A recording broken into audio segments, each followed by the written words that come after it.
Continuamos con nuestro panel de invitados, concejal Juan Carlos Flores. Este caso ha sido emblemático porque no solamente ha generado titulares en Colombia, indignación en el país, sino en diferentes lugares del continente americano, porque finalmente es una ironía. La persona encargada de luchar contra la corrupción es prácticamente procesada y va a ser extraditada muy posiblemente a los Estados Unidos por cometer actos de corrupción. ¿Es posible en ese contexto que los colombianos recuperen la confianza en las instituciones?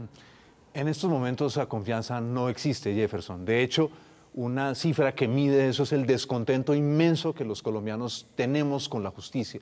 La justicia está en el sótano junto con el Congreso, los partidos políticos, las FARC, Maduro y todo el régimen chavista de Venezuela en las antipatías, por llamarlo de alguna manera, de los colombianos.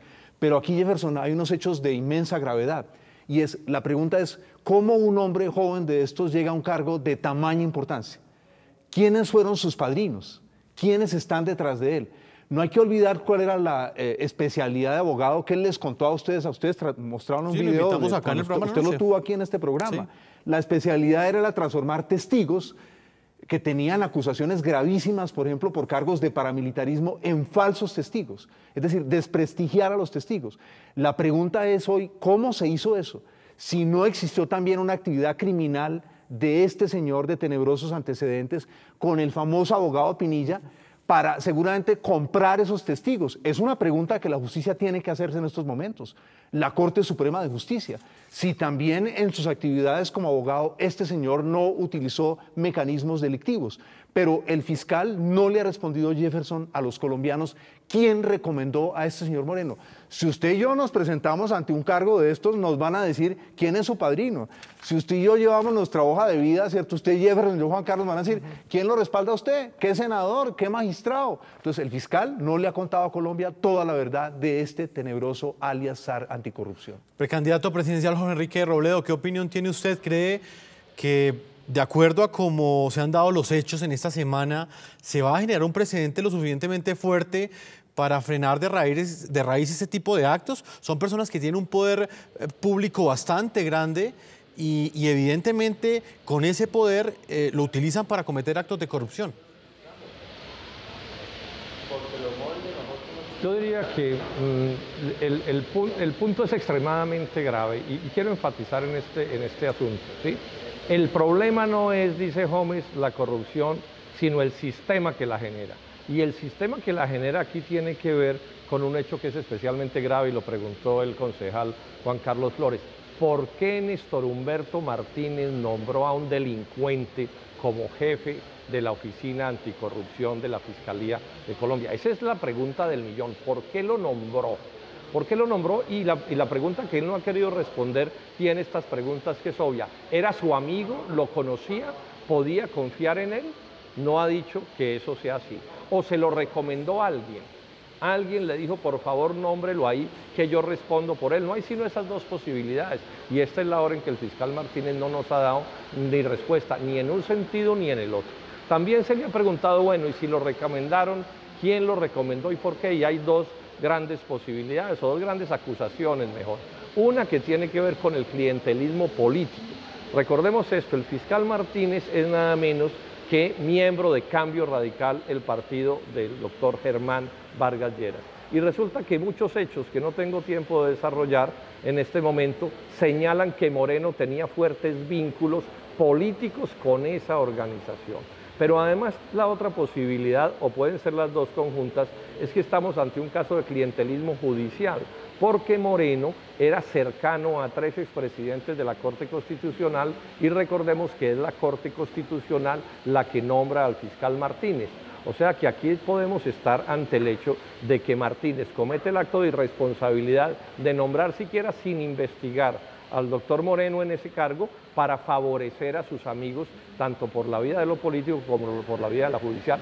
Y si la sal se corrompe, si la sal no funciona, si la sal actúa con negligencia, pues aquí no se puede resolver nada. Pero lo más grave de esto es que al doctor Martínez Neira lo están sosteniendo todos los grandes poderes políticos y económicos del país. O sea, el sistema colombiano está sosteniendo al doctor Martínez, al fiscal Martínez, y metiéndonos el cuento de que él es el abanderado de la lucha contra la corrupción cuando fracasó en eso aún antes de haberla empezado.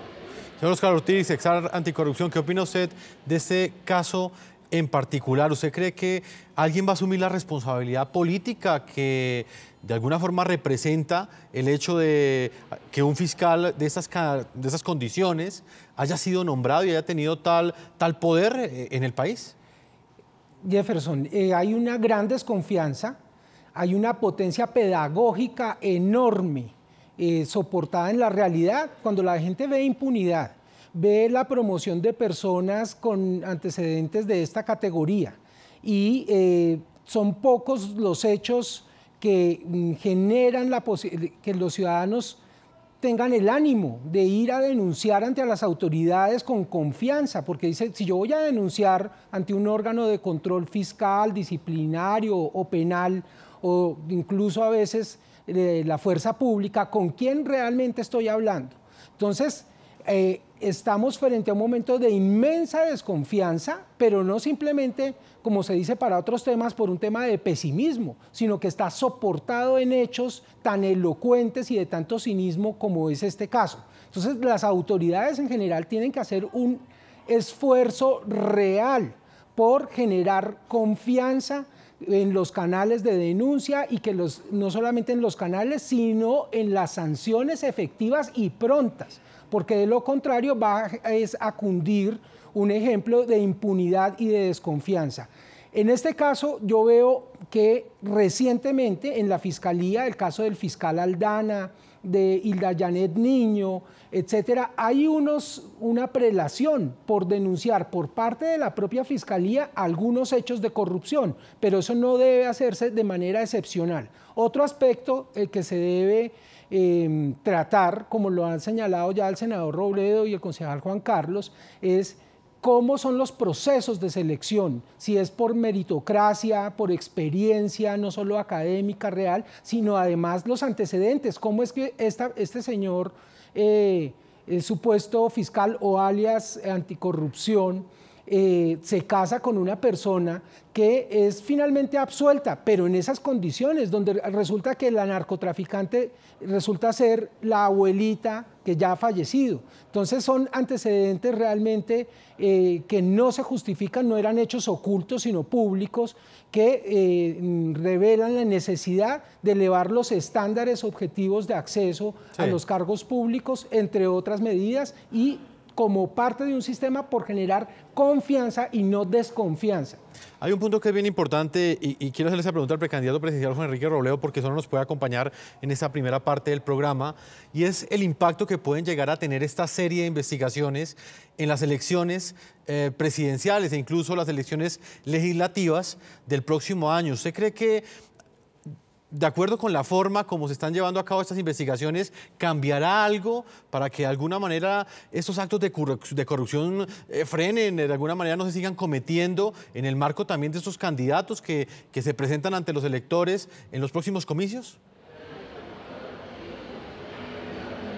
No, sin duda que en las próximas elecciones el tema de la corrupción del país va a ser tema del debate, tiene que serlo, aun cuando algunos estén haciendo esfuerzos para que este no sea tema, sin duda que ese tema va a ser, pero el punto es si vamos a lograr que el debate se haga a fondo de una parte, porque claro, todo el mundo va a salir a abanderarse de la lucha contra la corrupción, evadiendo el tema que ya yo he explicado, de que aquí estamos ante un sistema que genera corrupción, y un sistema que no cayó del cielo, un sistema que fue creado por todos quienes por acción o por omisión nos han gobernado en los últimos años. Pero el punto de la importancia de la corrupción, sí o no, en el debate va a depender de los colombianos. Y aquí le hago un llamado cordial a los colombianos. Es que el país es así porque la gente ha elegido a unos determinados gobernantes. No nos eligen desde el Perú o desde Panamá o desde Costa Rica a los gobernantes de Colombia, los elegimos los colombianos.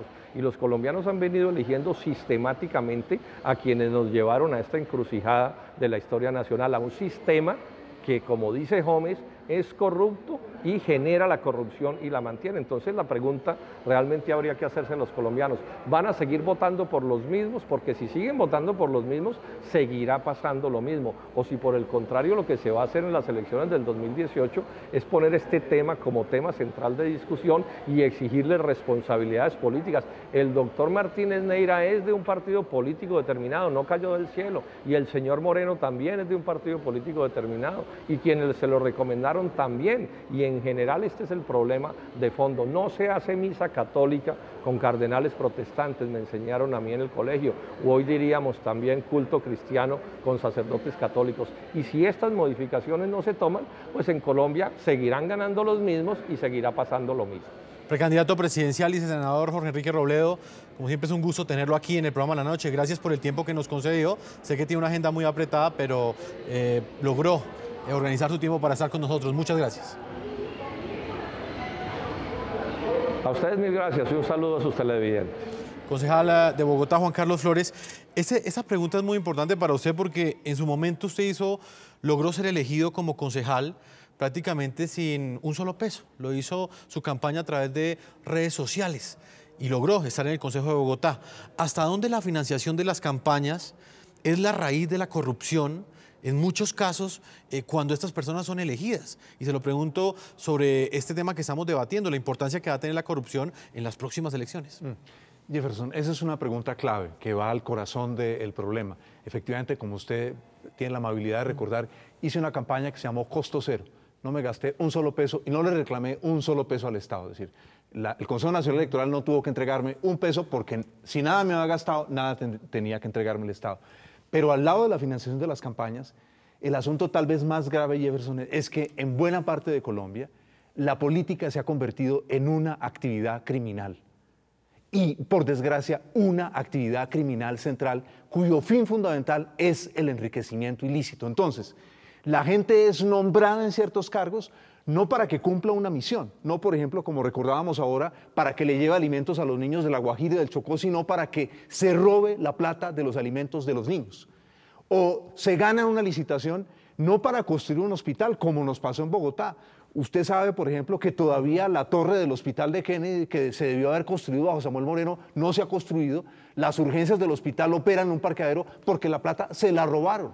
Que la segunda fase del hospital de Medicine aquí en Bogotá, en Ciudad Bolívar, no se pudo construir porque la plata se la robaron. Las ambulancias, usted recordará que una cantidad de concejales se fueron a la cárcel, el secretario de Salud de Bogotá, porque la plata que era para las ambulancias se la robaron. Entonces, ese hecho es de una inmensa gravedad. Es decir, si la política es una actividad criminal más, ¿cuál es la legitimidad del político frente al guerrillero, frente al paramilitar, frente al extorsionista? Entonces hay que rescatar la política de las garras de unos criminales que se apoderaron de ella. Pero, ¿y cómo se rescata? Porque es que, como lo planteaba el senador Robledo, ¿sí? El problema prácticamente es sistemático. Muchas veces esos políticos muchas veces compran votos, por ejemplo, sin duda, acuden a la necesidad de las personas, muchas veces invierten miles de millones en una campaña que cuando resultan siendo electos como gobernadores, alcaldes, como ordenadores del gasto, su función, como usted bien lo dice, es recuperar, inclusive multiplicar por 4 esa inversión que hicieron en la campaña. Sí. Por eso es tan importante la acción de la justicia. Si la justicia actúa, por eso nos duele tanto el caso de este alias Sara Anticorrupción, porque quien debía cuidar los dineros públicos resultó un tipo dispuesto por 400 millones de pesos a venderse al mejor postor. Incluso, digamos, hasta miserable la forma como se vende al mejor postor. Mire usted el caso de Brasil. Ha sido la justicia brasileña la que encausó primero, le entregó al Congreso la causa contra la presidenta Dilma Rousseff y ahora una causa contra el vicepresidente, que es el actual presidente de Brasil. Entonces, el ciudadano no puede actuar solo. El ciudadano necesita la justicia. Si la justicia no actúa, es decir, por eso la gran sospecha aquí, la gran pregunta es, ¿este alias fiscal anticorrupción fue nombrado porque era la cuota política de importantes exmagistrados? Si es así, comprenderá usted que el lío en Colombia es mucho más grande. Pero vienen las elecciones del año entrante y hay una posibilidad ciudadana para renovar el país. Por supuesto, también se requiere que gente dispuesta a dar la pelea se meta a la política, porque si no se la dejamos a los más bandidos. Exar Anticorrupción, Óscar Ortiz, ¿qué opina usted de este punto en particular? Vienen unas elecciones donde evidentemente el tema de la corrupción va a ocupar uno de los principales renglones, pero al mismo tiempo muchos esperan que este tipo de investigaciones, la forma como se están develando estos escándalos, de alguna manera genera algún tipo de escarmiento para que la corrupción frene desde su raíz, que en muchos casos es el inicio de la elección, por ejemplo, de un congresista o inclusive en muchos casos de las mismas elecciones presidenciales. Jefferson, varios temas. El tema de la financiación de las campañas es crucial. Cada vez que se trata del tema de corrupción, desde luego hay una componente, un capítulo dedicado al tema de la financiación de las campañas. Por ejemplo, 2 campañas del presidente Santos financiadas por Odebrecht, escándalo de corrupción continental, y aquí la Constitución dice que una persona extranjera no puede financiar campañas políticas de servidores públicos colombianos. Y estamos a pocos días de que haya caducidad y que no haya ningún tipo de sanción jurídica ni la consecuencia que está prevista en la Constitución, que es la pérdida del cargo. Sin embargo, en relación con este tema de la financiación de las campañas hay un lugar común y muchas veces se explica como una suerte de, o se describe como una suerte de justificación. Dice, es que las campañas son tan costosas que toca, en la medida en que son costosas, va induciendo la corrupción. Yo creo que ahí hay un equívoco. Mucha gente lo que hace es llegar al cargo con la pretensión de robar, así fueran gratuitas o muy costosas, buscan el acceso al poder no para reponer unos supuestos gastos de los costos de la campaña, sino simplemente van a los cargos con el propósito de robar. ¿No es cierto? Lo vimos sistemáticamente en Bogotá, estamos también, por ejemplo, con la impunidad, que es otra parte a la que me quiero referir con ocasión de la pregunta, Jefferson, y es efectivamente, si la acción ciudadana no logra, además de denunciar, estar vigilante de las respuestas de los órganos de control y de justicia, pues se relajan los controles, las sanciones, y la impunidad es el mejor de los incentivos. Yo, en ejercicio de las responsabilidades anticorrupción como servidor público, por ejemplo, denuncié la irregularidad de un contrato del acueducto de Bogotá durante el sistema de Samuel Moreno Rojas y su familia y sus acompañantes, los concejales, etcétera, y todavía este caso, más de 8 años o casi 8 años después, no tiene desenlaces en la justicia penal. Y lo peor aún, hay que no solo lograr disminuir la impunidad en materia de pérdida de libertad, la impunidad política, sino también recuperar los dineros. Yo creo que, por ejemplo, se podría revisar el tema de las recompensas por acciones populares, no en temas penales, sí, para quienes estén velando por la moralidad pública con eficacia en la recuperación de dineros que son pagados con los impuestos de todos los ciudadanos. Vamos a hacer una primera pausa a comerciales. Cuando regresemos estaremos también debatiendo ese punto que tiene que ver con las leyes existentes en este momento y por supuesto con la acción de las autoridades judiciales, si realmente están con sus sentencias o inclusive con los actos judiciales que no ejecutan, fomentando más corrupción, o si por el contrario están cumpliendo con su deber. Vamos a hacer una pausa y ya regresamos a la segunda parte de este programa de la noche.